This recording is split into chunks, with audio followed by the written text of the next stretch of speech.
pandas. Looking so good. Alright, another nice day. Today we're gonna switch up the content a little bit. It's being a little bit too much of 240s, and well, I haven't done anything with the E36 yet. Anyways, so today we're gonna be putting some work on the C1500. This is the Chevy. This is my pickup truck. This is the truck that I'm gonna be using to tow my drift car to the drift events, and also this is the truck that I'm gonna be using to move all my stuff out of here when I get my new house. And also stay tuned for more content on the E36 318 Ti.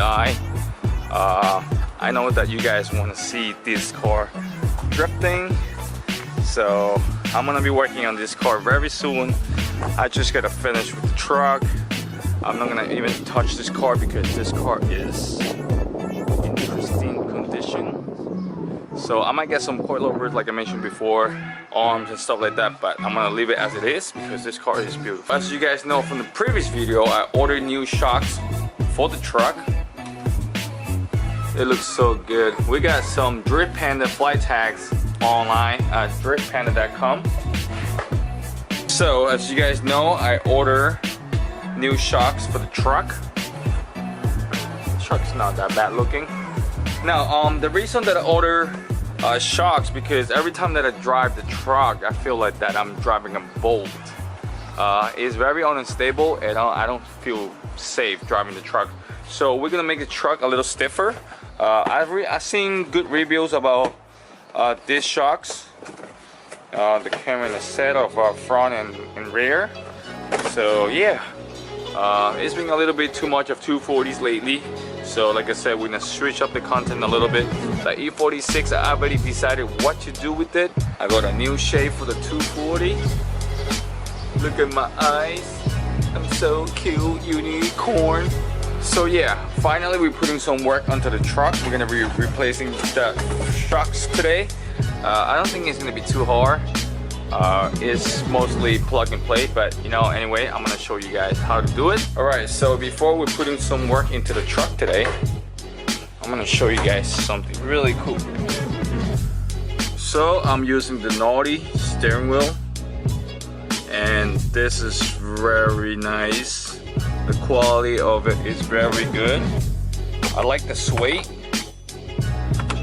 Kinda, you know, doesn't skip on my hand, so you know, like the leather one you could just, you know, slip on, but I don't think the sway have more, it gives you more like a more grip feeling, you know. Installing the horn is good, very nice. It's not too big, it's not too small. I think this one's 340 mm. I gotta double check the spec on the box, but yeah. Now it's not that I don't like the Momo one. The Momo one is very nice too. I think the Momo one is, well, this is compared to the Naughty one, it's very light. I think it's half the weight of the Naughty one. It's crazy. Both are made in Italy, so they're both good steering wheel. I always wanted a Naughty one. Now I got a chance. So before we start working on the shocks, I'm gonna show you guys what I have done lately. I did new calipers, I did new rotors, inner outer tie rods, they were done. I did new end links, new sway bar bushings. Pretty much is, you know, straightforward plug and play stuff. New brake pads, right? So this caliper is from Power Stop. It looks really good. It actually looks like a Brembo caliper. This is from Power Stop as well. The sway bar bushing and the end link, they're from Energy Suspension. The inner outer tie rod, they're from AC Delco. So, you know, like I said, everything is pretty simple, plug and play. It looks really good. I'm gonna put all the parts in the link in the description, so you guys can, you know, take a look, and if you guys feel like upgrading, you guys can do so. I've replaced all the brake lines. This is new. You see this? This is new. And also I replaced a new brake booster and also brake master cylinder. They were all done. I mean, really, it's a 20 years old truck, so what do you really expect? This is a brand new brake master cylinder. Like I said, plug and play everything. Put a simple right? The new booster started to rust up. I think it was that I think it has some brake fluid laying around, but I think I'm gonna pull that out and paint it maybe later. But all right, so to replace the front shocks, I think it's pretty simple. From what I see from over here, this is the new shocks. It's just only one bolt on top and two on the bottom. So I'm guessing it's this long bolt right over here. Yeah, we're gonna try to take it out and then let's see how it goes. Look at the old one. It's old and worn. So all right, so here's the new shocks. Came with the boots, came with a zip tie, sticker you could put on the shocks, like so. Rancho 7000, and also came with new hardware. Like I said, pretty much everything plug and play. So we're gonna take it out and then let's see how it goes. All right, so I ran into a little issue right over here. This bolt is very old and rusty. So what I plan to do is, I think I'm gonna grind it out and pull the strut tower from the bottom. So all right, so that was pretty easy and simple. This nut right over here. Here's the bushings. I don't know where the other one to go. I think exploded or something. But anyways, the strut. Let me see. I gotta loosen up the bottom bolts again. Which is one on the left, one on the right, and then this thing should be down easily. So we're definitely gonna see some difference right over here with the OEM shocks. This thing is done. This doesn't even push up anymore. Like, this is so garbage. Look at the other one. Wow, what a big difference. This is definitely gonna be a big upgrade. So here's a little trick that I learned from a 240SX back in the days. Since we don't have nothing to compress the shock back into, you know, the strut tower or whatever you guys want to call it, we are using a hydraulic from the jack just to press that up. I don't know if you guys can see right there, right? Just to press it up, and then once it's all the way up where we want it, we're just gonna bolt it up, and then that's pretty much. So there it is. It's looking really good. With good new shocks on the front.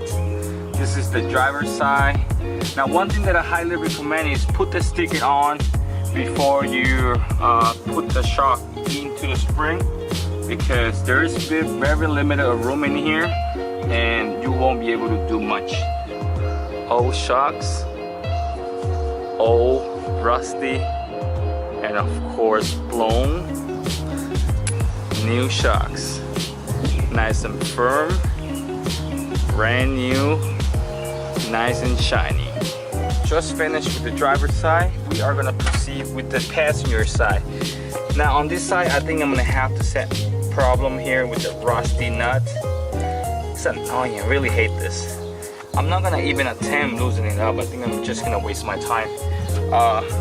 By the way, guys, you need a 15mm on top and pretty simple on the bottom, right? You just need 13mm on the bottom, which is two of them over here. Somewhere, oh, never mind. Somewhere around here.